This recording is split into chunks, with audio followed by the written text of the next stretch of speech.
Over the weekend, London came to a standstill. The world watched on as a select few tested their body, their mind, their soul, after hours of pain, suffering, asking was this worth it? The world had its answer, and Dom Sibley had his century.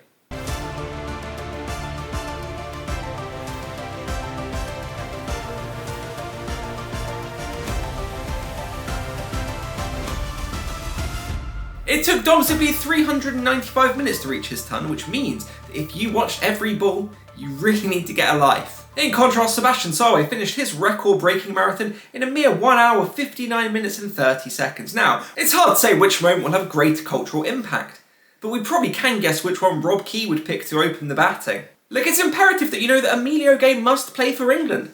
In the same way that 2 weeks ago, Ben McKinney must play for England, and at some point during the SA20, Asa Tribe must play for England after a really strong back nine. Zach has to play for England. None of this to say that England opener speculations got out of hand, but I went to Topgolf Watford the other day, and I'm pretty sure Baz McCullum was the guy who served me my onion rings. It does seem the world's made up its mind about poor big Zach Crawley, which usually means he's about to score 300.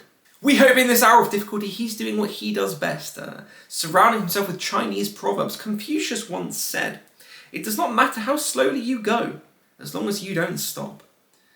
We can only imagine he had very mixed feelings about Ollie Robinson.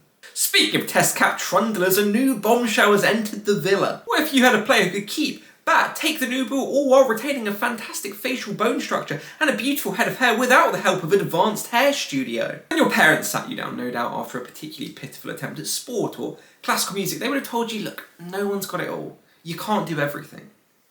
Ben Foakes is here to say that your parents were wrong. Ben Foakes bowling, wow, how fun! Whimsy, joy. He's never going to walk again. It turns out the cost of joy and whimsy in this day and age is a spell on the sidelines, and you have to feel for sorry. Who could they possibly trust to take the gloves in a situation like this? But then again, it could be worse. You could just be Kent.